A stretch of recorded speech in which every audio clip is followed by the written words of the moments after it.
When I was a kid, I sang, I danced, I performed. I was probably bad at all of it, but that did not matter to me. I did it because I enjoyed it, and back then, enjoying something was enough reason for me to pursue it. In high school, I learned that you should only do the things that you're good at. In college, I was introduced to the concepts of productivity, money, and the stable path. As I started to grow up, my relationship with art also started to change.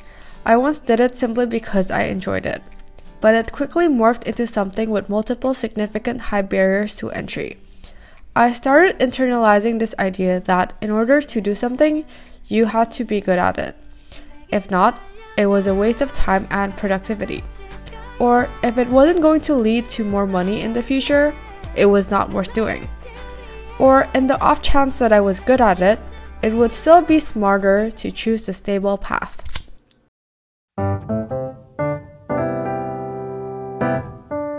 Let me get this straight. I never planned on becoming an artist, pianist, or writer per se. But up until college, art was always a part of my life.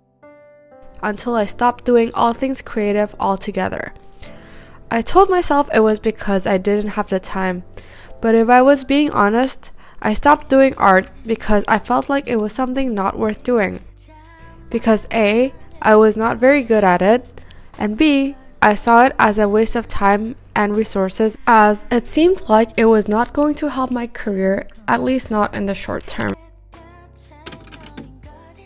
My favorite medium of art was always centered around words. I always found words to be incredibly romantic. I loved reading and writing essays ever since I was a kid. In 2019, after graduating from college, I moved to New York City. I realized that I haven't picked up a pen or a book in ages. There was a voice in my heart urging me to maybe try again. Worried that I would never create anything remotely significant, I simply shrugged it off.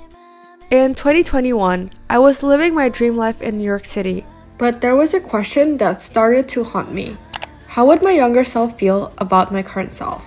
I was working at my dream companies, I graduated from my dream school from a really rigorous major, and I did research all through college. I did everything right on paper, yet I can't help but feel like my younger self would not recognize the person I had become.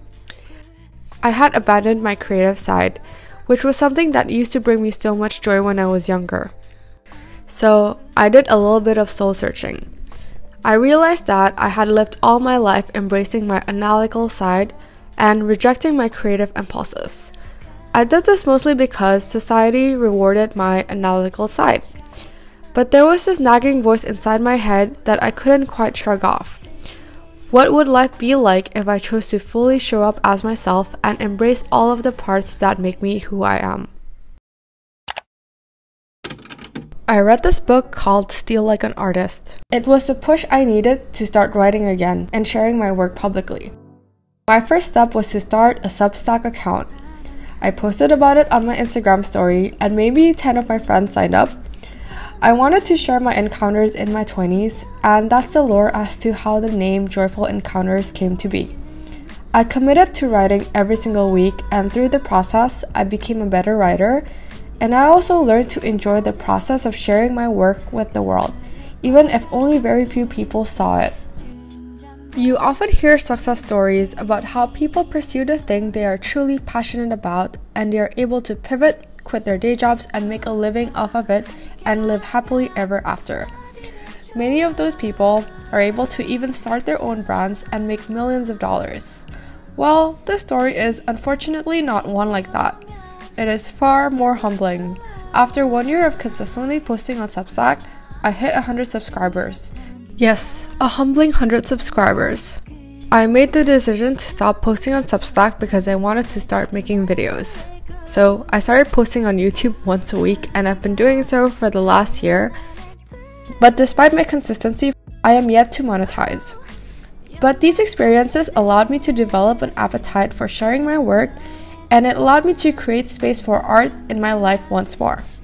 I started making stickers, cards, drawing, and even attended pottery classes. And then something magical and arguably better started happening. Hello friends, today we're going to be doing a pottery class. It's my first time using a wheel and I'm super excited, and yeah, I'm gonna go get ready. But before anything, thank you so much for watching and don't forget to like and subscribe.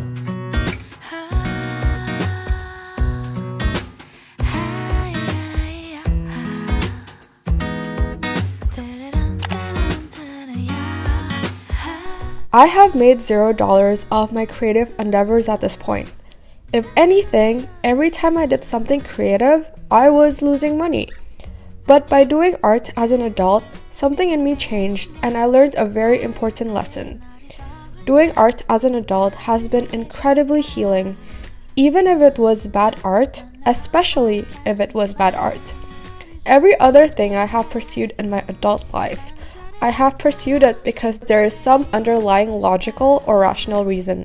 But by doing art just because I wanted to has been incredibly healing. It was a way for me to let myself be and to just exist and enjoy the present. An affirmation to myself that my self-worth was not tied to my productivity, but was instead measured by my inner joy. It also relieved me of the pressure that I have to be good at absolutely everything. Doing art as an adult has made me feel so free and joyful. It is the one area of my life where I don't have to think things through, and I can simply just be. It is a space in my life that is simply my own, making me feel like life is large and full of wonder and possibilities. When I first started YouTube, my main goal was to monetize. I could not wait for that day. But in the process, I really fell in love with writing the script for my videos as well as editing them. It has been my favorite form of art as of late, and it would be great if one day I could make money off of it, but for now, it is more than enough for me to create. Trying something new and being bad at it is a privilege that as a society we have only reserved for children. I wish it wasn't the case. I wish as adults in our 20s, 30s, 40s, and even 70s, we live life with the courage to try something new every once in a while and to do things because we enjoy them. For it is only when we give ourselves the permission to explore, ditching the urge to optimize every single life decision, can we truly feel free and alive.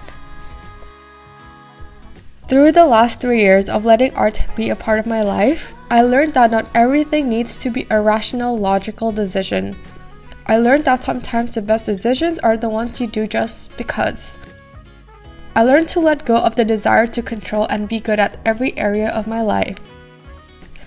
The things that bring us joy are certainly not the decisions that sound best on paper, but they are the ones that resonate the most with our hearts. Art is expression, art is being, art is healing. You don't have to be good at art to do it, so if you have been itching to create art as an adult or whatever age you might be, well, this is your sign to do it. Life is both long and too short to deny yourself from pursuing your interests. Maybe one day I will make money off doing art. Maybe one day I will switch careers altogether. But for now, doing art just because I want to do it, as a reason to let myself simply be and embrace all parts of myself, is enough reason for me to keep doing it. I hope this video inspires you to do the thing that you always wanted to do, especially the things that make you happy. If there's one thing I wish I did earlier, it was to make space for art a lot sooner, whether it was writing or making YouTube videos. But I'm glad that I finally did. One of the reasons why I took so long to start despite wanting to earlier was because I always thought that it was too late to start. Well, if you feel that way, let me tell you this.